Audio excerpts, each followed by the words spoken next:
Afternoon, friends and comrades. I'm Thomas Murray Dawson with Center for Political Education. I'm joining you from the occupied lands of the Ohlone people in the East Bay of California. As usual, we encourage you to pay your Shumi land tax if you're in the Bay Area, which you can do by following the link in the chat. The chat is disabled for these calls, except for us to share information with you, our audience. If you have questions you'd like to get answered, we're going to try our best to answer them during the course of today's call, but if not, we'll try to answer them in our follow-up email. In that same toolbar at the bottom of your Zoom screen, there's a CC button, which you can use to enable closed captioning. And as usual, we're always very grateful to have ASL interpreters on hand throughout the call. On behalf of CPE, Bay Resistance, Arab Resource and Organizing Center, and the Anti-Police Terror Project, welcome to Palestine Solidarity Announcements. If you're new to the PSAs, these calls are a space for us to share weekly updates on what's happening in Palestine, the most recent calls to action, and ways that you can join in ongoing solidarity work for Palestine in the Bay Area. If you're returning, thanks for sticking with us. And as usual, please share these calls with your comrades, colleagues, and friends. And the recordings are available on CPE's YouTube channel. As we mobilized in San Francisco this week around the federal case against the Biden administration for its complicity in the Gaza genocide on Monday, the UN Security Council, after months of political posturing, finally approved a US-backed resolution calling for an immediate, full, and complete ceasefire. But what's followed has been a wide array of contradictory reports on how close or how far Israel and Hamas are on real terms, with the Biden administration saying earlier today that a deal is not close yet. Meanwhile, Israel's intensified its attacks on Lebanon, raising questions again about whether its clashes with Hezbollah will once again explode into a wider war. And the destruction in Gaza continues, and the UN has even added Israel to a global list of offenders that harm children. To help us make sense of everything, we'll have Samar Arabi from Iraq to provide us with a full update, and that will be the full length of our time today. And before we get started, we'll hand it over to Melissa Fan to help us do a semantics grounding. Melissa?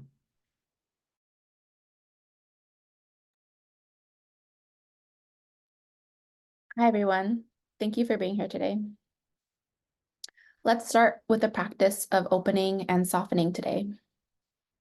I know that we have been irrevocably changed by the last 9 months of genocide, rightfully so. And witnessing the daily horrors, it's natural to have to harden or numb parts of ourselves in order to survive. That's the wisdom of the body. So wise for us to protect ourselves in the face of such overwhelming trauma.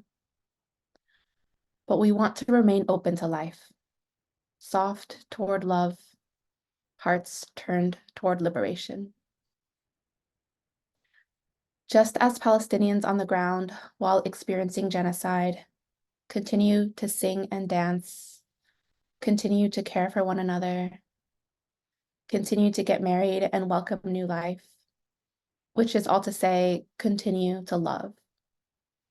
So must we. So finding yourself in a comfortable position.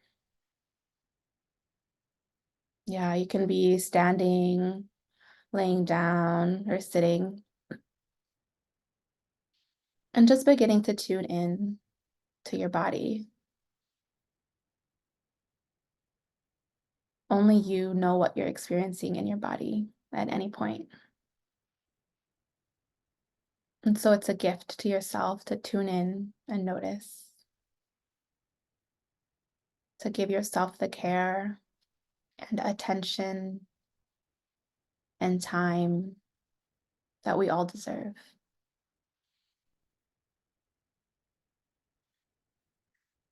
And imagining now that you're in a body of water. It could be a river or the ocean. It could be just a hot shower. And imagining that this water is really soothing.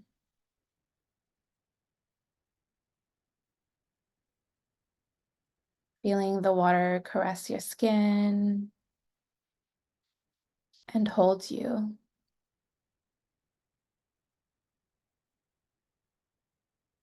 And letting the water take away some of the grief, just some of the overwhelm, some of the despair, the rage, the trauma.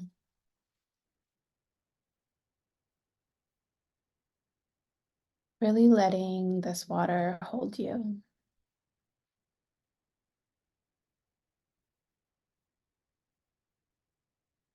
And as you continue to breathe and imagining this embrace of water, which we know is life, just give yourself permission to open and soften, even if it's just 1 millimeter, even if it's just one cell in your entire body. Letting yourself open and soften to life.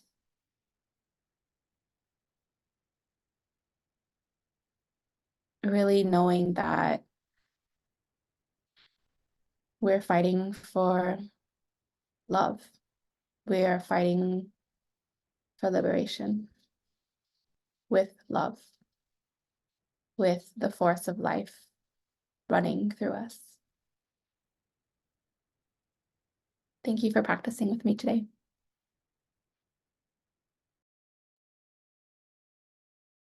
Thank you, Melissa, for always holding us down and grounding us before each of these PSAs. There's a lot of information to process, and there's a lot of action to be doing in response to this information. So it's always welcome. Let's bring up Samar, and as we bring up Samar to give us our update, just a reminder to everyone to use the Q&A function if you have any clarifying questions. We'll try our best to answer them there. Samar, what a week again. As I mentioned in the intro, we started off with this, at the federal court this week with this case against the Biden administration, and then, we've got a lot to talk about in terms of this Security Council resolution, which is still a big deal. It happened after months and months of waiting for this, but the attacks continue. This front with Hezbollah in Lebanon is certainly troubling, and lots more information about war crimes and atrocities sort of almost daily, including more information on ones that we already know about. So you've got a lot of time to help us make sense of it. Hope it's enough. And thanks for joining us. Thanks, Thomas. I'll do what I can. I feel like we start every week now with a reflection on how much has happened in that week. And obviously this week is no exception. There was a lot, but we have extra time, so I will jump right in. It has been another really heavy week in Palestine, of course. I mean, I think folks have heard about some of the bigger massacres that have happened this past week. Another 500 plus dead at least, just in Gaza, and also some really unprecedented violence in the West Bank. The big one, of course, I think that everybody has heard about is the so-called rescue operation, where 4 hostages were freed. And in the process, I think the latest count now, I know this article says 274, but I think it's now 279 Palestinians were killed in that operation through a series both of like indiscriminate firing and airstrikes. The nature of that operation is a really fascinating and kind of complicated one. I think folks heard, that an aid truck was used in disguise as part of the military operation, as well as a bus of Israeli special forces pretending to be Palestinian refugees, which, is a war crime. Like the idea of hiding as humanitarian workers to commit violence is inherently a war crime.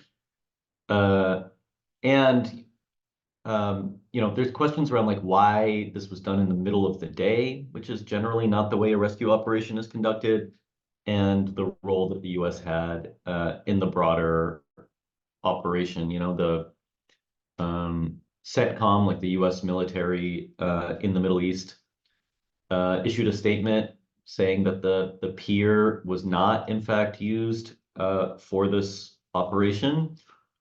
It's really hard to say. CENTCOM lies all the time, but we don't really know whether or not the pier was directly used. There is footage of helicopters landing, if not on the pier, then right next to it, like basically within or right next to the U.S. security cordon. So like if they weren't part of it, they were certainly apprised of it and sort of protected it. So it's a little murky, and like it was an aid truck, right? So where did the aid truck come from if it wasn't the pier? It's possible, but really hard to say. And I think more critically, it's important to understand that the U.S. is complicit in this operation, regardless of whether or not the pier was used. And that's something that the U.S. military has acknowledged, right? That it has provided surveillance and intelligence, if not boots on the ground, to support this operation and others. There are lots of reports about boots on the ground, but it's not something we can independently verify in this moment. So whether or not the pier was part of this operation, the public perception is that the pier is part of this operation, and the way that the U.S. military allowed it to be sort of part of the broader like situation around the operation means that the pier is perceived to be complicit. And as a result of that, the UN has now pulled out of using the pier for its humanitarian distributions to avoid the perception of being politically partial or being, party to these like military attacks. Again, this is why it's a war crime to pretend to be a humanitarian aid worker. And I can't confirm this, but I did read an hour ago, I think, Al Arabiya reported that the pier is being closed permanently, like it's being dismantled. So I don't know for sure, but next week we'll know for sure. And it does make sense given that this pier basically, I think in its entire existence, has delivered something like 17 trucks of aid. There's more aid on the pier, but they're not able to get it off, which unsurprising for reasons we've talked about basically every week. So just to say, this like giant PR stunt that the U.S. pulled has massively backfired in its face, which, by the way, will be a recurring theme today. So look out for that. So in addition to the sort of like military role of this operation, I think it's important to reflect a little bit on the hostages and what we're learning from hostages that have been released both previously and in this operation. A grand total now, I believe, is 7 hostages or 6 that have been freed through military operations over the course of this 8 months. 100 were released through the previous truce agreement. But what we are learning, from the hostages is like how they're being kept, where they're being kept, what the conditions they are under, and what dangers they face. And what we've been hearing regularly from the mouths of the hostages themselves is that their greatest fear over the course of their situation in Gaza is Israeli bombs, which almost certainly has killed more hostages at this point than anything else. Yeah, the story about the Nova Festival woman that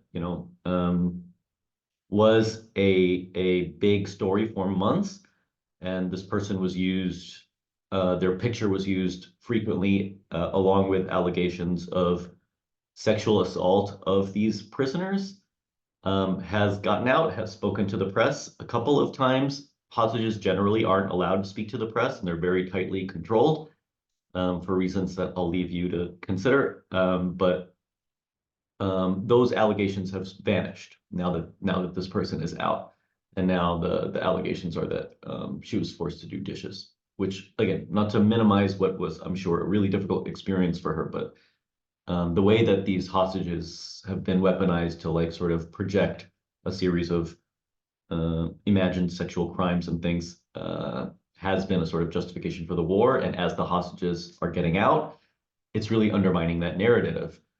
And you can see that, there was an incredible moment in the Knesset this week where the Ben-Gvir, the hard-right Israeli minister, was supposed to give a press statement and realized that there were hostages there, like released hostages, and he ran away because the idea of like actually confronting the hostages or their families is actually not something that the Israeli authorities are comfortable doing, because generally, by and by, hostages and their families, including this woman's parents, have been very outspoken around the idea that the way to release hostages is through a negotiated agreement and through the release of Palestinian hostages as well.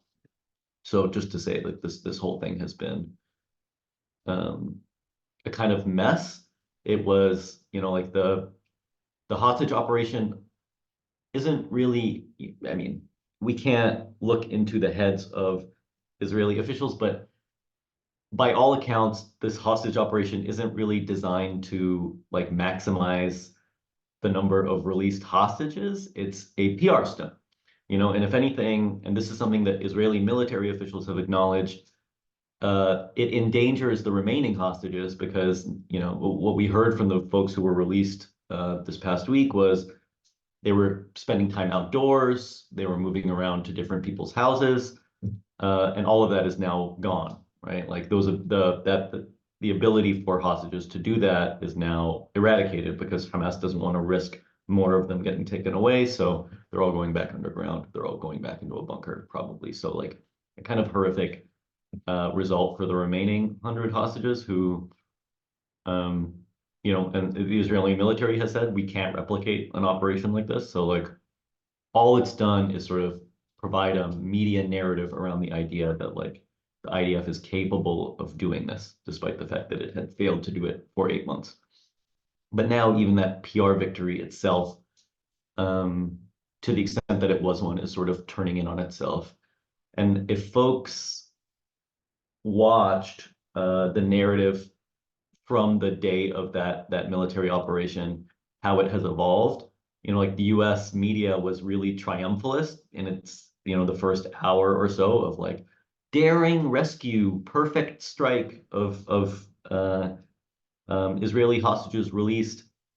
And as the death count started to become public, the narrative around it has shifted, and the perception of its so-called success has also shifted. And even you see in Israeli media conversations about why the deaths of almost 300 Palestinians is somehow considered okay to save 4 people. And among that are accusations that so far haven't been proven, but are floating around, and I think we'll know more in the next week or so, that during the operation, 4 additional hostages were killed, including 1 US citizen. And we don't know. It's again one of those things that's impossible to verify at this stage, but just goes to show further that like this sort of reckless attempt at cowboying generally results in more harm than good.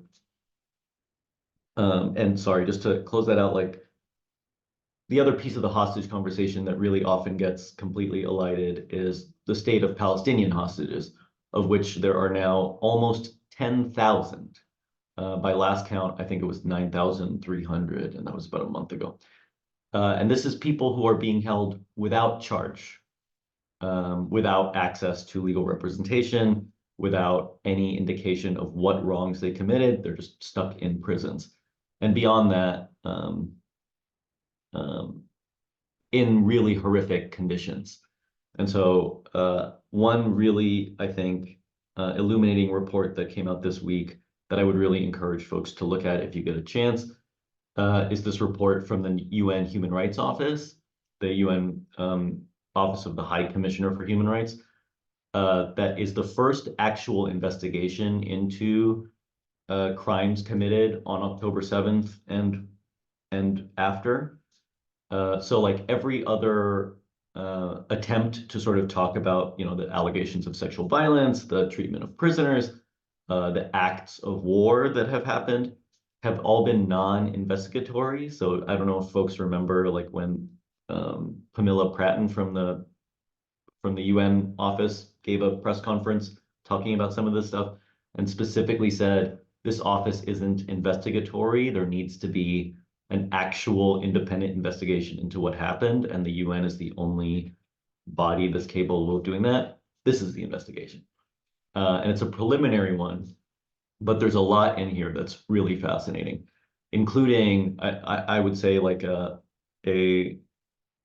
the extent that it still needs one, a final debunking of that like New York Times screams without words idea of a systematic campaign of sexual violence and rape on October 7th, which, you know, that story has been riddled with holes. But now the UN, upon investigation, says it can't find any allegations. Can't find any evidence concerning concerning rape or a kind of systemic campaign of rape and sexual violence, which, you know, and like to note in this UN report, sexual violence was committed on October 7th. Like I don't think that's a thing that's really being disputed, but the idea of rape specifically or a committed coordinated campaign turns out to there's just zero evidence for that. And a lot of the specific accusations that people were making have turned out to either be false or contradictory. The other fascinating thing to come out of this particular report was also proof of something that people have been floating around since then, which is the idea that Israel's so-called Hannibal Directive, which they technically, like the directive itself got sunsetted a few years ago, but the idea being that Israel really doesn't want to deal with hostages or prisoners. And so the directive, which again, no longer technically on the books, but was that it's better to inflict large-scale loss of life than hostages. And so if a hostage is trying to be taken, that whole, like the hostage and the hostage takers are all to be sort of executed summarily. This commission did find that the like practices in line with the Hannibal Directive were used by the Israeli army on October 7th, meaning that when they saw militants with Israelis, they would kill them all indiscriminate. The other piece of it, of course, and just to say that there was another investigation by the Times on this idea of weaponized rape that I'd really recommend reading, and the way that it's been used as a justification for continued violence against Palestinians.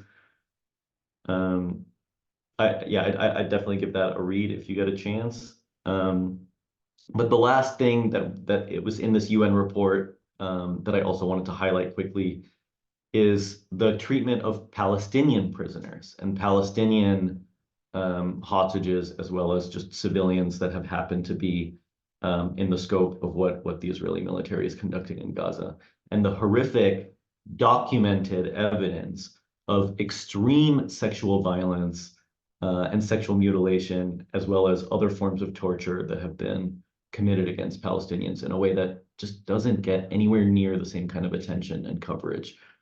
And even this, you know, New York Times article that finally came out about this topic last week has some really harrowing examples of really horrific violence being committed against these Palestinian prisoners. But if you open up the article, it's like a 2,000-word article, and they get to this stuff in the last 3 or 4 paragraphs. You know, which if you juxtapose with that New York Times Screams Without Words article, is just a vastly different way of centering the humanity of these individuals that are undergoing this thing. Like there's a whole section on like how the prisons were built before they even get to what kind of violence has been committed against those prisoners. So in the context of all of that, we are, you know, last week we spoke about the possibility that some members of this like unity cabinet within the Israeli government would be resigning. And the deadline that they had set was this past Saturday for Netanyahu to follow some demands around a clear plan for post-war Gaza and like a more specific sort of military coordination campaign and some stuff around Rafah. But there was a minute there where it looked like Benny Gantz was not going to follow through on his commitment to resign. He had when we met last Friday, he had scheduled a press conference for the next day, which everyone assumed was going to be his resignation. And then after that hostage operation, he postponed the press conference, which people obviously took to mean that, oh, he's not going to resign after all, because like this was a big PR win for the current government. And then it just turned out like by the end of that day, he had rescheduled the press conference and he did resign, along with Gadi Eisenkot, which is former head of the IDF, which I think is a real sign of like a deep fracturing within the sort of perceptions of how different political actors within the Israeli government perceive the way forward in this war and perceive their own political fortunes vis-a-vis what's happening in Gaza. And I think the fact that Benny Gantz took a moment to assess the political landscape after the hostage operation and then decided to resign anyway, again, sort of furthers this idea that the attempted PR win of that campaign actually never really materialized. So in the context of that, and it's worth maybe just saying very briefly that these two people that resigned, have really criticized the way that Netanyahu has conducted this war, and they're being supported by the United States, sometimes explicitly, but more often implicitly, as alternatives to Netanyahu. Benny Gantz in particular is being built up as the sort of alternative political statesman that can navigate out of this Netanyahu's war. And it's important to look through that rhetoric, right? That the US is looking for a more cooperative partner in Israel, but that doesn't mean that these people are like more humanitarian minded. Like if you listen to the way that Benny Gantz has been attacking Netanyahu about his conduct, like one of the things that he said is, I would have gone into Rafah way earlier. So these people are like scoring political points against their political opponents. None of them have a perception that the war is in any way unjust or that it should end. They just have a different logistical conception of how it should be waged. There's opportunity in that division, obviously, but just to say that like none of these people are concerned about Palestinian loss of life. They're just concerned about their own political fortunes. In the context of all of that, and in Israel's immediate response to that operation, they bought an ad on Twitter with a banner that read, "There are no innocent civilians in Gaza," which they then took down, again, a sign of like where they thought this operation was going to lead them politically versus where it actually ended up. And use this as an opportunity also to start really ratcheting up the temperature on the Lebanese border, which is getting progressively worse. Just this morning, another series of bombings for the first time since the last Israeli war with Lebanon, like the actual bombardment and destruction of entire apartment buildings. So like the prospect of a hot war on the Lebanese border is growing definitively. And troop mobilizations within Israel are making it look like the plan is being made for an actual ground invasion, which is like a thing that is breaking my brain just because it's an unwinnable, unwinnable act that would surely draw, like another, like a step up in terms of global condemnation. Hezbollah is not Hamas. In terms of its capabilities, they're an order of magnitude higher. So I can't imagine this actually happening, and everything seems to point to it happening. So I think the next couple of weeks are going to be a really fascinating dive into like what actually happens on that frontier, and whether attempts to de-escalate it are going to be successful. The French president Emmanuel Macron has been trying to de-escalate the Lebanese border. They still feel this sort of colonial paternalism towards their former colony, Lebanon. And they're now Macron is being called out as a Hamas supporter by the Israeli authorities for trying to de-escalate. So really hard to know where this is going to go, but whatever it is, it's extremely dangerous. Part of how we can sort of understand the thinking here for doing these things that seem absolutely absurd was buried in this CNN article that I didn't see get a lot of traction last week. It was published last Friday about how the CIA's assessment is that Netanyahu isn't listening to anything the US is telling him to do. Hardly surprising, but like fascinating to hear that coming from the CIA. And it's interesting. The article describes it as a shift in how the administration views Israel, less as a trusted partner and more as an unpredictable foreign government to be analyzed and understood. And that's true. That's objectively correct, that like there is a meaningful fracture between at least the Biden administration and the Netanyahu administration. Whether or not that translates into a broader fissure between like US-Israeli government to government relations is a more complicated question. I think yes, to some extent, but not to the same extent. Like there's still an attempt to pin this on two individuals as opposed to understanding them as structural coordination that is fraying in certain ways. And so this analysis, I think, is a fair one, and I think also speaks to the way that the Biden administration is aware that its rhetoric being like, I'm really upset with Israel, doesn't actually produce anything, right? Like Israel can look beyond the rhetoric at the underlying material conditions of that relationship. So as long as the Biden administration continues to supply arms and continues to provide diplomatic cover, it doesn't really matter what Biden is saying about how much he likes Netanyahu.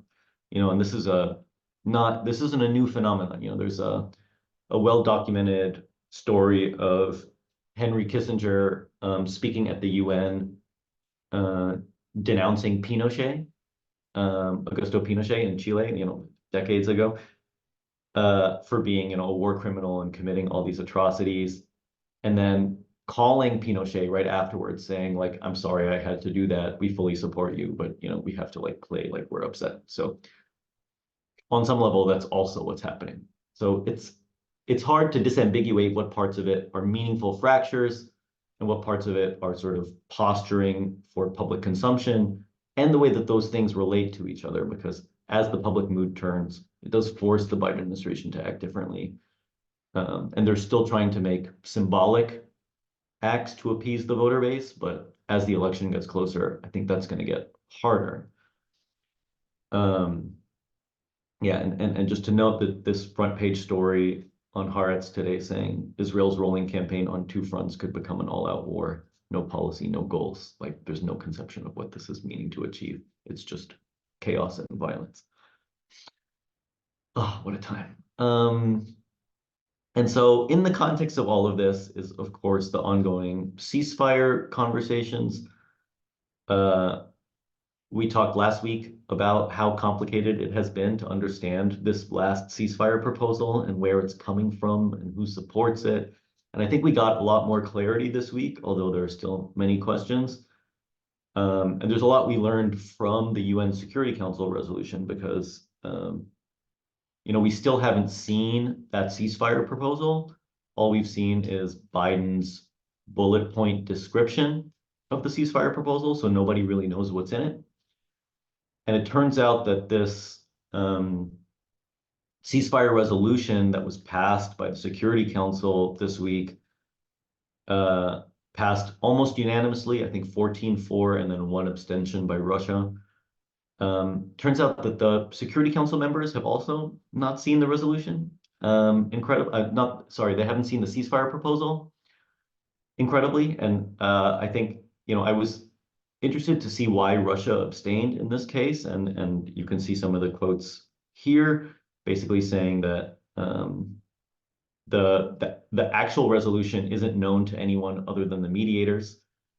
And like the resolution is written as if Israel supports it and Hamas has to accept it, even though Israel has given every indication that it does not, in fact, support it. And given that sort of like vagueness, it feels weird to vote for it, which I get that. If you see the resolution itself, you can see, right, that it says, you know, the clause 1, that the Security Council welcomes the ceasefire proposal, which Israel accepted, and calls upon Hamas to also accept it. And it does include that language, you know, we had talked last week that Israel was actually against this Security Council resolution. And one of the reasons that they're against it is that it says, you know, in clause 5 that the Security Council rejects any attempt at demographic or territorial change in the Gaza Strip, which Israel is not willing to concede at this point. But even this idea that Israel has accepted this proposal is like, American officials keep saying that, but we have yet to hear a single Israeli official acknowledge that they actually do accept this proposal, which leads to a really bizarre circumstance where the Security Council puts out a resolution saying, we demand Hamas accept this Israeli proposal, and Hamas puts out a thing immediately afterwards saying, yeah, we welcome the resolution. And then Netanyahu puts out a thing saying, well, we're not actually going to stop fighting until all our objectives are achieved.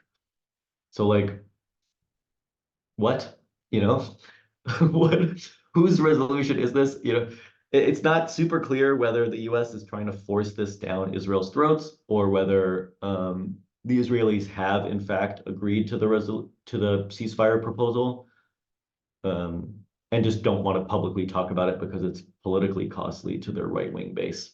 It's possible.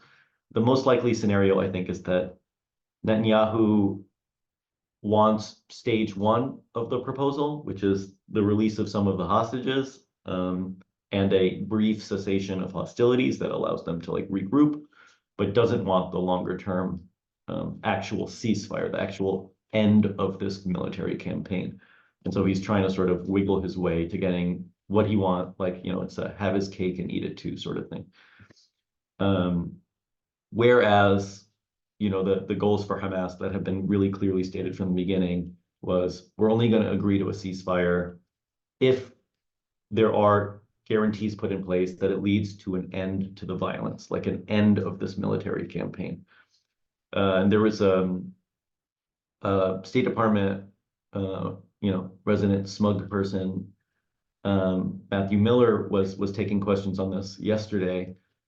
And somebody asked about that specific piece that Hamas, you know, is demanding that there have to be guarantees for an end to the actual violence. And Miller's response was like, well, why not just take part 1 of the temporary cessation and then see where it goes?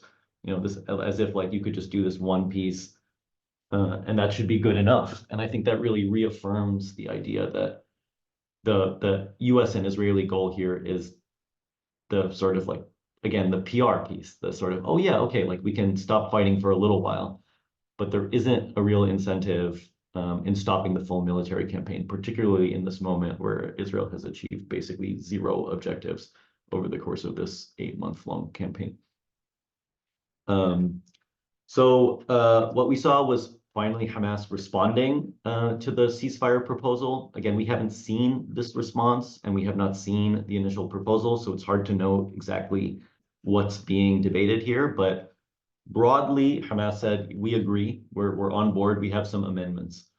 And we don't know what those amendments are, other than it sounds like they've asked for a clearer timetable and a faster commitment to a withdrawal of Israeli forces. So like the original proposal apparently had Israel withdrawing from population centers. But, you know, there's that area where they bisect the Gaza Strip and they're still occupying the Rafah border, the Philadelphia corridor. And so Hamas is demanding that they also withdraw from those areas, right? Basically, Israel wants to be able to be militarily situated in a way that they can resume the war like that, right? Once this 6-week period of clause 1 ends, and Hamas is pushing for a situation where it would be harder for them to do that. So again, a push for it. At the end of the day, the difference is between a long-term cessation and a short-term truce. So tricky, unclear how this amendment is going to be reacted to. The Israelis called it a rejection of the ceasefire proposal, but like, Hamas specifically said, we're not rejecting it. We just have some amendments. What's going to happen with those? I don't know. It's really hard to say. It seems like the core incentives of the two parties are mutually incompatible. So it's hard to imagine what the ceasefire proposal that actually gets through would look like in this moment, because Israel is still committed to its ongoing military campaign, and Hamas is committed to not signing a ceasefire that doesn't include the end of the military campaign. So I don't know. It's possible that over the next days, weeks, some acceptable compromise is reached, or the pressure on the Israeli government is strong enough that it will stop, but it's hard to say, and it's worth noting that with every passing day, pressure on Israel to stop the campaign grows, even from the United States. And that's, a newish thing. And so the balance of that global pressure, I think, plays a really pivotal role in this stage of the ceasefire negotiations, even more than before. And in the context of that, we're seeing, one, the results of the European elections this past week, where, this incredible article about how Israel expects far-right gains in the European Parliament will help it, right? Like the way that Israel has cozied up to literal fascists in Europe, a kind of, dizzying association as its sort of like core protectors at this point. And there's an incredible article, sorry, I know it's in French, but there's an incredible article in Le Point just a few days ago where a like prominent Jewish Zionist French intellectual says that he's supporting Marine Le Pen's party because it's the only remaining defense in France against anti-Semitism. And so like, I'm going to say that again, that this person is supporting the party, a far-right party founded by a literal Nazi, a member of the SS, because it's a protection against anti-Semitism. And like, just to show you how far Zionism has moved from the idea of like Jewish identity generally. Again, an article that I'd recommend taking a look at. So the situation in Europe is making pressure on Israel a little bit more complicated, but the situation in the US is different. And the trending is probably better, although with some real hitches in the coming weeks. That number of Biden administration officials that have resigned that we usually talk about in these PSAs continues to grow. This is a really great article about how they're all coordinating with each other to put pressure on the Biden administration. And yeah, I found it really inspiring, so I'd give it a read. It's very interesting. And like, yeah, how they feel like they can assert certain levers of pressure to push Biden on particular things around changing material US support to the Israeli war. Meanwhile, the elections are on the horizon, right? They're very, very close now, even if it doesn't feel that way. And that's particularly true because there are some really important primaries that are still right on the cusp. In the context of this, we are seeing unprecedented political campaign spending by Israel, which in this political piece reveals that is largely funded at this point by hard-right Republican billionaires that are financing Democratic primaries in order to get like the most conservative, most pro-Israel candidate that they can get through. And you can see, the two that are in bold here, not by me in the article, is the challenger to Jamal Bowman in New York, George Latimer, and the challenger to Cory Bush in Missouri, Wesley Bell. And the amounts we're seeing here are truly unprecedented. you're seeing on this chart $1.6 million given to Jamal Bowman's opponent, George Latimer.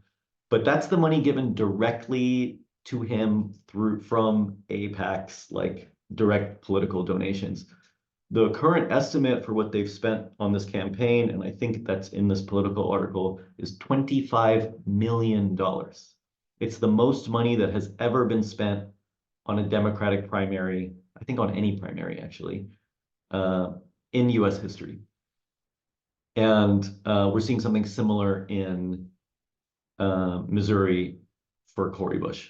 And the reason for this, I think, is really clear, right? It's the idea that Israel policy in the United States is built on the idea that politicians have to constantly, uncritically support Israel and weapons shipments to Israel. Otherwise, it's too politically costly for them that they lose donations or they lose elections. And the sort of like squad progressive members of Congress are proving that that's not the case. And so it's critical for AIPAC in this moment to show that no, in fact, if you start questioning weapons shipments to Israel, you are going to lose. And so they're pouring millions and millions of dollars into making sure that the two people that are most outspoken on this lose. And I would say that, well, I would just maybe note firstly that it's working, that AIPAC attempt is working. I like dug into the polls a little bit yesterday, and Cori Bush is down by 20 points in the latest poll. And Jamal Bowman is down by, I think, 17 points in the latest poll. So they're losing bad. And it's because, again, there's a clear correlation between the amount of money you spend in an election and its results. So Hillary Clinton also came out and endorsed Jamal Bowman's opponent this week, which, thanks. And just to say that process is working, but at the end of the day, like even an AIPAC win in a situation like this shows that they have to spend tens of millions of dollars to like push against the will of the people. But if they fail, if they drop $25 million to defeat Jamal Bowman and Jamal Bowman wins anyway, I think it's really hard to overstate the impact that that would have on the US political landscape. And the message that it sends to current legislators and future legislators that like not only is taking a pro-Palestine position or an anti-war position popular, but it's popular enough that you can win despite tens of millions of dollars being spent against you. And so, just to note that organizations like Seed the Vote are working really hard to make sure that progressive candidates, particularly Jamal Bowman and Cori Bush, stay in their seats.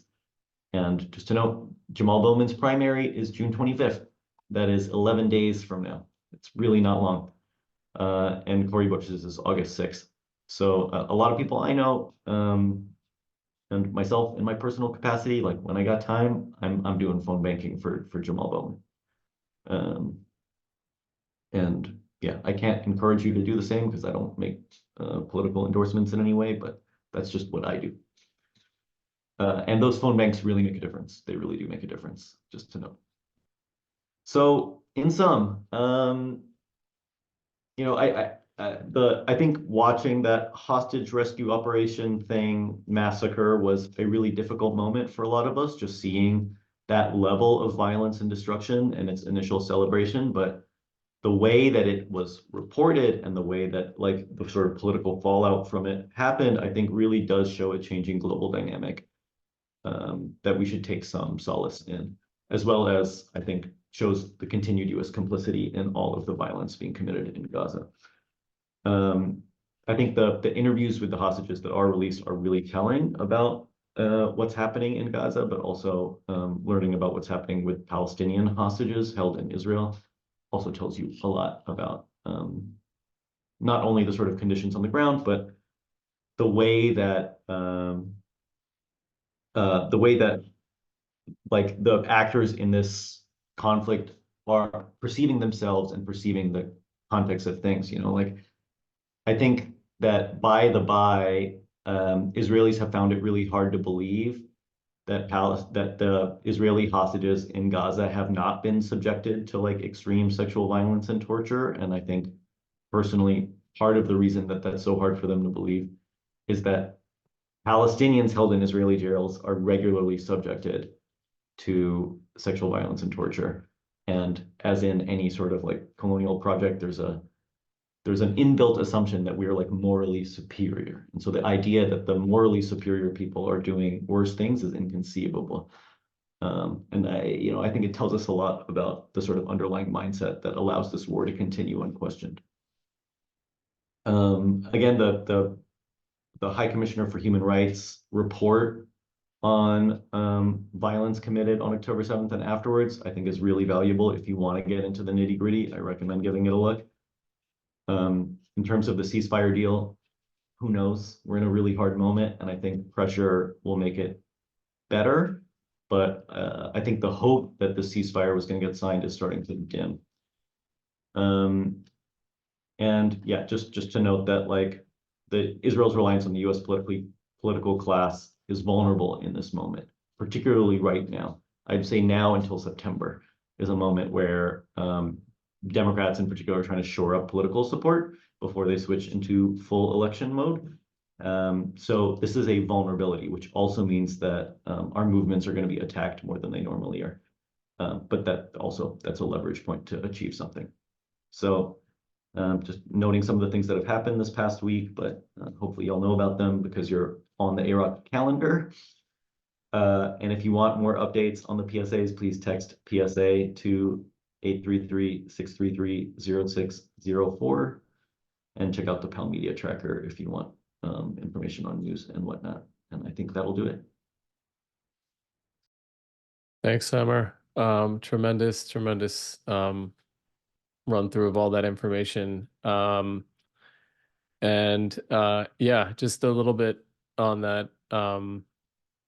I think that a lot of exasperation, I think for those of us who are hoping to see some headway with regard to the actual violence that's happening in Gaza, since the resolution process has taken so long, and now we finally have something, and yet it still feels like the goalposts are being shifted around, finally seeing an end to the military operation. But a great point at the end about the importance of these primaries and the vulnerability with regards to Israel's relationship to the U.S. political class, especially since these ceasefire candidates, as we're calling them, it's not a guaranteed thing yet that they will be able to retain their seats, and some of the polling is disturbing, particularly the Latimer race with Bowman. I'm sure you've been following it, and some folks here may be following it as well. But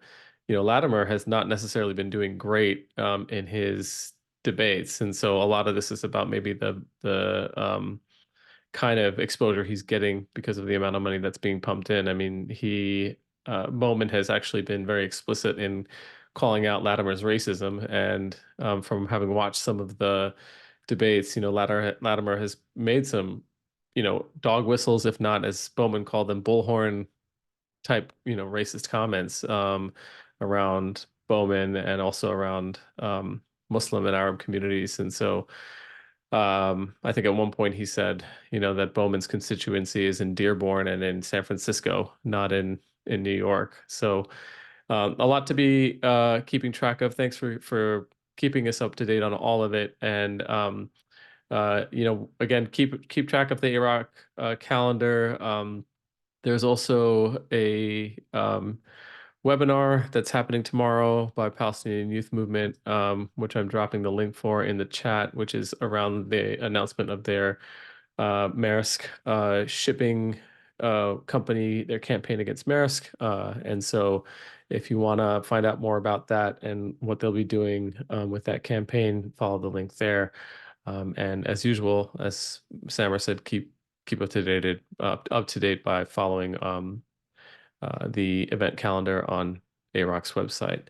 We'll stick around for a couple more minutes to answer some of the questions, behind the scenes. But for For everyone else, we will see you next week at the same time for some more updates. And thanks for joining us.